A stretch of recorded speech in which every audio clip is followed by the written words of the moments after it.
ñëw nañu pour daal di jëlee évacuer ñi nga xam ne ñoom ñoo di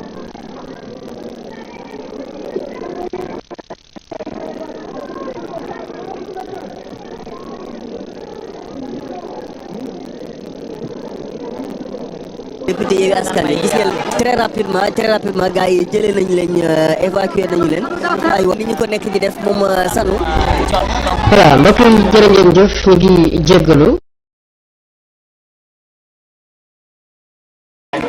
gis ngeen noonu mujj nañu génnee nañu leen vraiment il a fallu quand même l'intervention des gendarmes.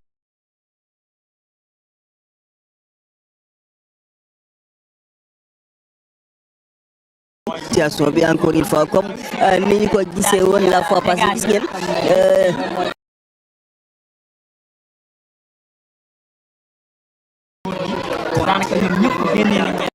daal dinañuy taxaw ay loxo lim bi nga xamante ni on peut dire que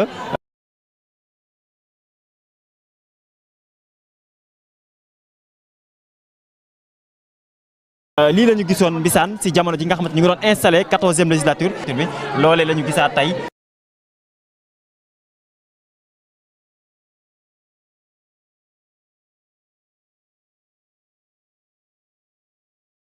Gendarme yi génnee nañ ñi nga xamante ni ñoom ñoo nekk député yu Yewwi Askan Wi procédé si vote bi nga xamante ne moom mooy vote loi bi.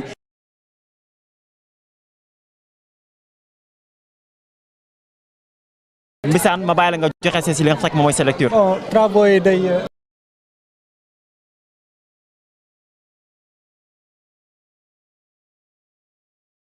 c'est que tamit des forces de l'ordre qui brutalisent aussi des députés di leen génne des représentants du peuple par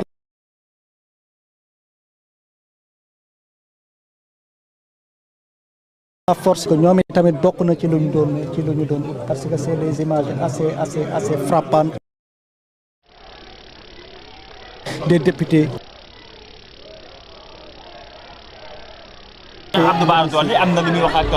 voilà ñoo ko gisandoor nag gis nga li nga xam ne moom mooy les GIGN mujjee ñoo dugg fi nga xam ne moom mooy ci biir ñu ngay jàpp les honorables députés ñoom Guy Marius Sagna jàpp nañu itam ki nga xam ne moom mooy Ahmed Khalifa Niass ñoom Barthélémy Dias ñu nga leen di daal di nga xam ne moom mooy les GIGN bu ko defee itam daal di génn gis nga leen ñu ngi noonu di génn gis nga leen GIGN mujj naa dugg fi nga xam ne moom mooy ci assemblée nationale bi ne ngir rek génne ñi nga xam ne ñoom ñooy les honorables députés gis nga leen ñu ngi leen di buux ñu ngi leen di buux pour le moment Wally j'espère que ñu ngi leen di buux gis nga leen gis nga loolu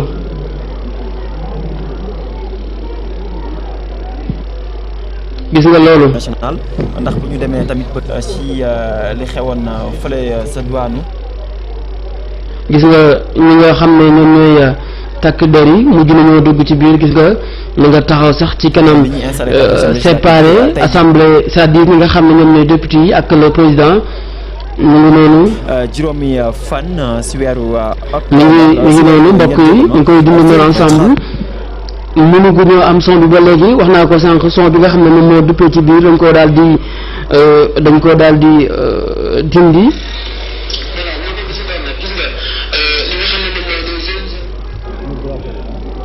ni moom moo di président Amadou Mame Diop ñi nga xam ni ñoom ñoo di waa Yewwi Askan Wi.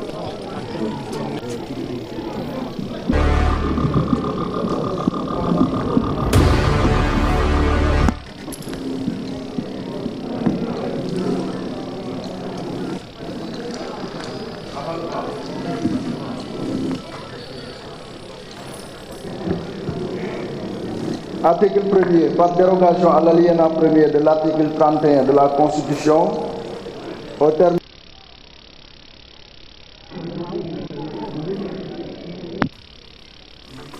duquel le scrutin pour l'élection du président de la République a eu lieu 45 jours francs au plus et 30 jours francs au moins avant la date d'expiration du mandat du président de la République en fonction. Merci, monsieur le rapporteur. Avant de premier, j'ai reçu un amendement de monsieur Demba Diop. Je vous donne la parole pour présenter l'exposé des motifs.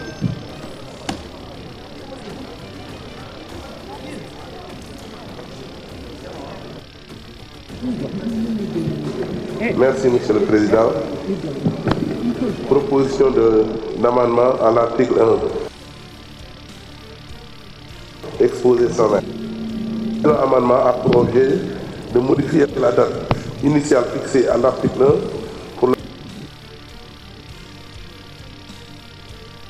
pour tous le mois d'août.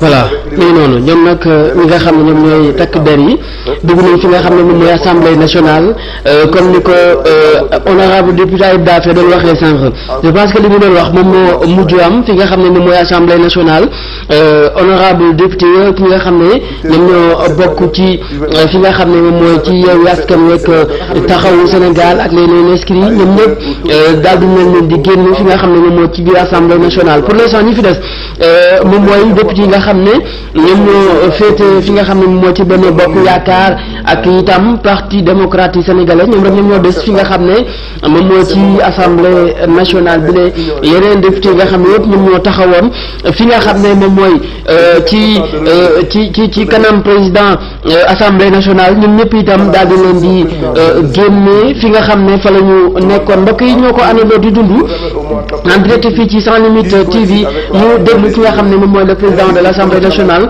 lan la mën a wax ci li nga xam ne mooy mbir mi. Le mois de décembre semble idéal. La parole. Le mois de novembre semble idéal. Appliquer les conclusions qui découlent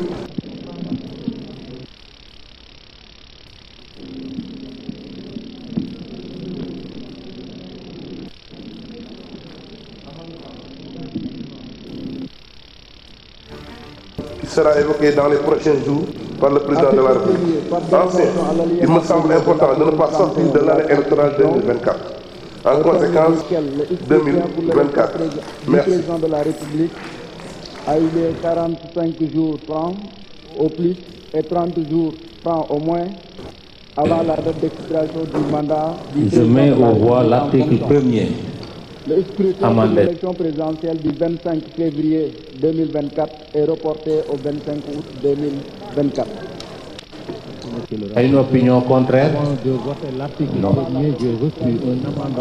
Je mets au voie. Je vous la parole pour présenter l'article 1er. L'exposé des motifs 2024 est reporté au 25 août 2024. Merci, monsieur le rapporteur. Avant de voter l'article 1er, j'ai reçu un amendement de monsieur Demba Diop. Je vous la parole pour présenter l'exposé des motifs. Le présent amendement a pour objet de modifier la date initiale fixée à l'article 1 pour la tenue de la prochaine élection présidentielle. En effet, merci monsieur le président. Nous savons tous le mois de proposition d'amendement avec l'hivernage.